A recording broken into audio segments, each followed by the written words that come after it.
When I was 10 years old, my family moved to the US from Ethiopia, and it was a whole new world for me. I loved everything about America, the opportunities, the culture, and the people. My dad was a successful businessman, so we lived a comfortable life, which made the transition even smoother. In high school, I met Xander, the guy who would eventually become my husband. We had a bit of an on-again, off-again relationship throughout those years. But when I turned 20, we decided to fully commit to each other and get married. I was over the moon with excitement, envisioning a future filled with love and happiness. However, there was one major hurdle: Xander's mother, Olive. She was not thrilled about our wedding plans. I couldn't help but suspect that her disapproval had something to do with my Ethiopian heritage. There were instances of microaggressions, those subtle comments and actions that left me feeling uneasy and unwelcome. But Xander was different. He didn't care about his mother's opinions. He loved me for who I was, not where I came from. Despite the tension with Olive, he stood by my side and made it clear that he was marrying me regardless of his mother's objections. Our wedding day was a mix of emotions. On one hand, I was thrilled to be marrying the man of my dreams, but on the other, I couldn't shake the feeling that Olive's disapproval was lingering in the background. I tried my best to focus on the love between Xander and me, pushing away any negative thoughts. In the days that followed, Olive's disapproval became more apparent. She made snide remarks about my culture and heritage, and it hurt. I wanted to have a good relationship with my mother-in-law, but it seemed like an impossible task. Xander tried to mediate, but it wasn't easy. He loved his mother, but he also loved me, and he didn't want to be caught in the middle. He assured me that he would talk to his mom, but things remained tense. As the months passed, Olive's microaggressions continued. She would make backhanded compliments, ask invasive questions about my background, and overall, make me feel like an outsider in my own family. It took a toll on my mental and emotional well-being. Despite the challenges, Sandra and I tried to build a life together. We got a place of our own and focused on our careers and plans. But Olive's disapproval and microaggression still lingered, casting a shadow over our happiness. So one day, Olive's comments reached a boiling point, and I couldn't take it anymore. I had always tried to maintain my composure and be kind, but her hurtful words had finally pushed me over the edge. I shouted at her, something I had never done before. I let her know that I was tired of her microaggressions and how unwelcome she made me feel. It was a moment of release, and I didn't hold back. "You know, Olive, I've had enough of your constant comments. It's getting really old." "Oh, I'm just stating my opinion. No need to get so defensive." "Opinion? It feels more like you're constantly picking on me because of where I come from. I deserve respect just like anyone else." "I don't mean to offend you, but you're so sensitive about everything." "It's not about sensitivity, it's about respect. I'm your daughter-in-law, and I deserve to be treated with kindness and understanding." "Well, maybe if you tried to fit in a little more, I wouldn't have to say anything." "Fit in? I've been living here for years. This is my home too, and I don't have to change who I am to please you. You know, I didn't ask for you to marry my son. I didn't want you to marry my son. I had different plans for him." "And that's not fair. We love each other, and that should be all that matters to you. Maybe if you were from a more traditional background, I'd be more accepting." "You know what? I don't need your acceptance. I'm proud of my heritage, and I won't let you make me feel bad about it. Your ignorance is not my problem." "Well, maybe if you had married someone from your own culture, things would be easier." "That is not the point. We're married, and you need to accept that. Your constant disapproval is hurting us, and I won't let you ruin our happiness." "I never thought you'd speak to me like this. Why are you being so aggressive?" "Maybe you never thought I'd stand up for myself, but I won't let anyone, Not even you tear me down. I'm done trying to please you. Fine.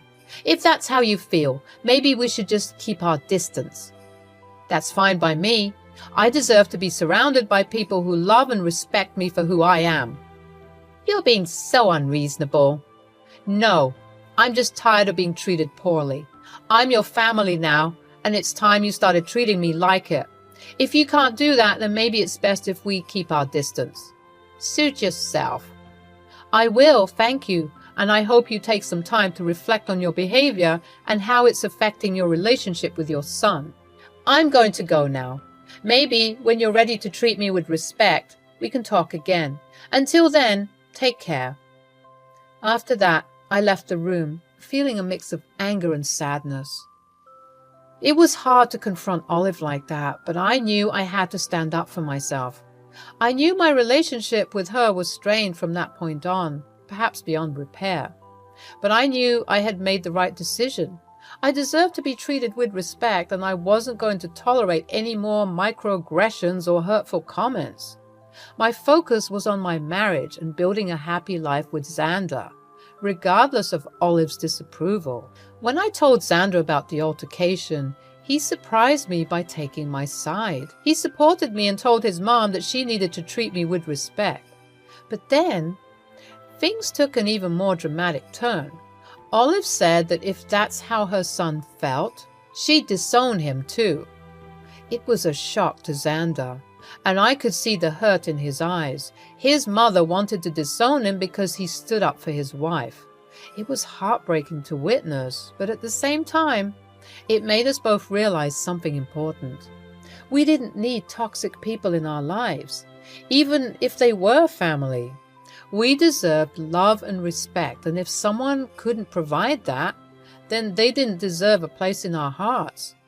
As much as it hurt to see Olive act this way, it was a wake-up call for Xander.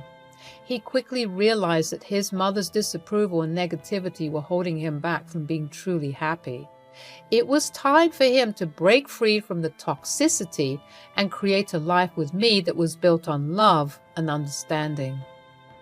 Months had passed since Olive cut us out of her life, and Xander was still deeply affected by his mother's decision.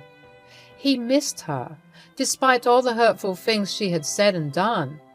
I wanted to help him find closure and maybe even a chance to reconcile, so I planned a dinner date at Xander's favorite restaurant. When we arrived at the restaurant and I gave my name, the maitre d' at the front desk puzzled and said my name was blacklisted. I was taken aback since we had been regular customers there. I asked to speak with the manager, hoping to sort out the confusion. To my surprise, the manager turned out to be Olive herself. During all those months of silence, turns out she had been busy acquiring more assets, and that included becoming a manager at this restaurant. Chili's, me and Xander's favorite place. And she knew that. Coincidence? I think not. Seeing her there, I couldn't help but feel a mix of shock and disbelief. How petty could she be? Well, what do we have here? I never thought I'd see the day when you two would show up at my restaurant. Olive didn't hesitate to tell us that we were not welcome at her restaurant. Xander couldn't contain his emotions and started shouting at his mother, causing a scene in the restaurant. I was torn between wanting to support Xander and trying to keep the situation from escalating further. Olive, we didn't come here to cause trouble. We just wanted to have a peaceful dinner. Peaceful dinner? With the likes of you? I don't think so. You know, it's quite amusing to see you both standing there begging to be let in after what you did. What are you talking about, Mom? We've always loved this place, and now you're telling us we're not welcome? Oh, it's quite simple. You see, when you decided to marry this person against my wishes, I had to make a choice. I couldn't have my son making such a terrible mistake, so I made sure to protect my business from your poor choices. You're so sick. It's disgusting. You're doing this on purpose, aren't you? You blacklisted us from your restaurant just to spite us. Oh, please, Xander. I'm just looking out for my reputation. I can't have people like you associating with my business. This is ridiculous, Mom. You're choosing your bigotry over your son. I thought you were better than this. You're the only one who made this choice, Xander. Don't blame me for your mistakes. At this point, practically everyone in the restaurant was looking at us. It was embarrassing to be thrown out of Chili's. Xander, it's not worth fighting with her. Let's go. You're right, Amara. She's not worth it. Yeah, go on. Get out of here. Nobody wants you here. So we left and started walking down the street, just wandering around. Xander was really upset, and I let him vent about how much he loved Chili's. Hey, it's going to be all right. Let it out. Tell me how you're feeling. It's just Chili's, you know? My dad and I used to go there all the time when I was younger. It was like our thing. We'd sit by the window, order our favorite dishes, and just talk about life. It was one of the few places where we could connect, you know? I know, babe. It sounds like such a special memory. I can't believe Olive dared to take that away from you. Yeah, and the worst part is that she knows how much it meant to me. She knows how much my dad meant to me. I can't believe she's doing all of this just because she doesn't like that I married you. It's not fair, Xander. You deserve so much better than this. I wish I could change things for you. I just hate that she's trying to ruin everything for us. I thought the family was supposed to support each other, not tear each other down. I know it's hard to understand why she's acting this way, but sometimes people let their prejudices cloud their judgment. We can't change that, but we can choose how we react to it. You're right. I don't want to waste any more time and energy on her. We have each other, and that's what matters. That's the spirit. We'll get through this together, and hey, I have a surprise that might cheer you up a bit. Oh, what is it? Well, turns out my dad owns the whole complex of buildings on this street, including Chili's. Wait, what? Why didn't you tell me this before? It was a recent business deal he made with some investors, and I wasn't sure how it would all work out. I was going to tell you once we had sat down in the restaurant. Something to celebrate, you know. Amara, that's amazing. I need to pass on the congrats to him.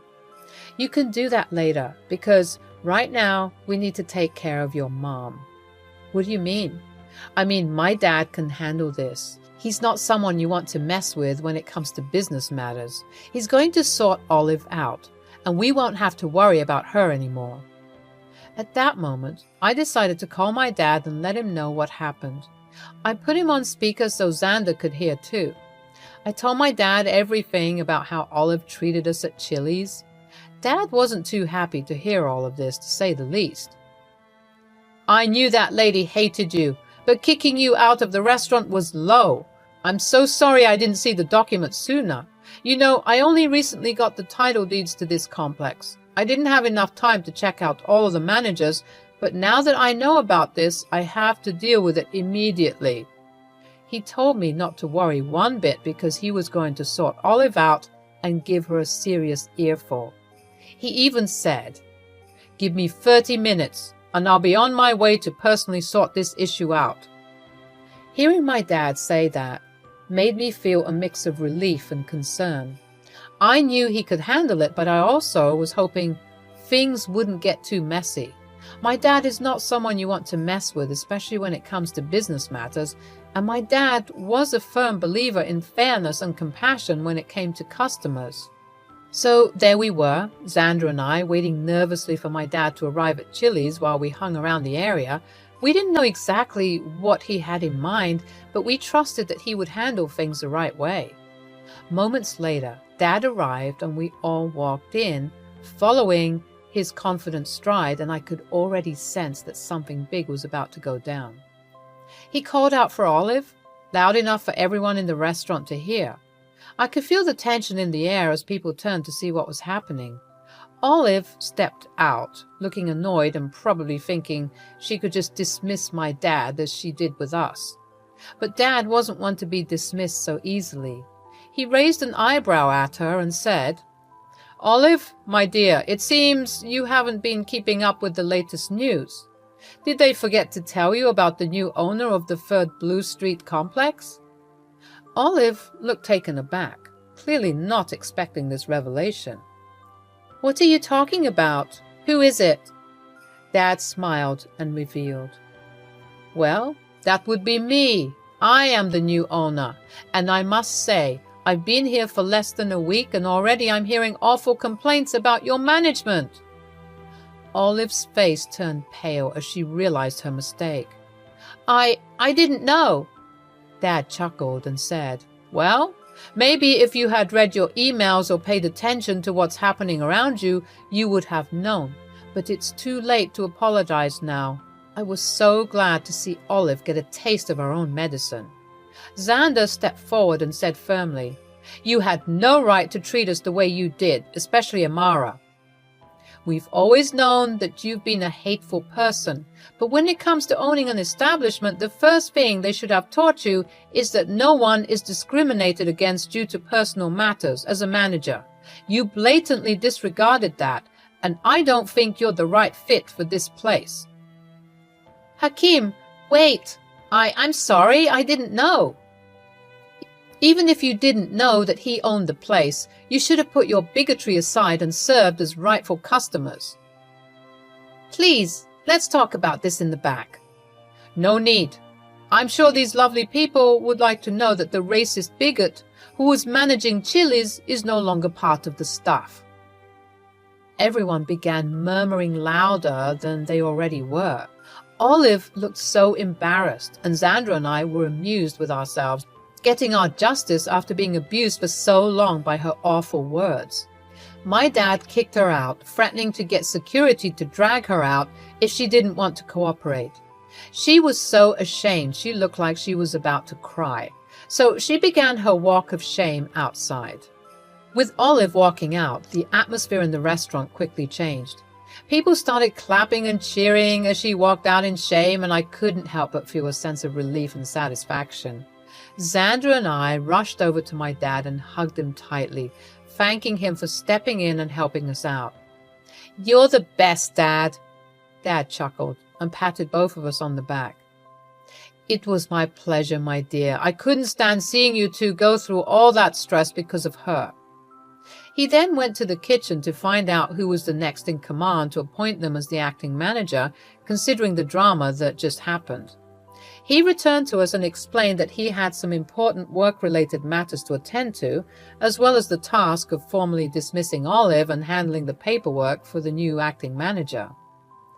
Okay, my work here is done for now. You two enjoy your meal. On the house! As we sat down at a table, I felt a mix of emotions.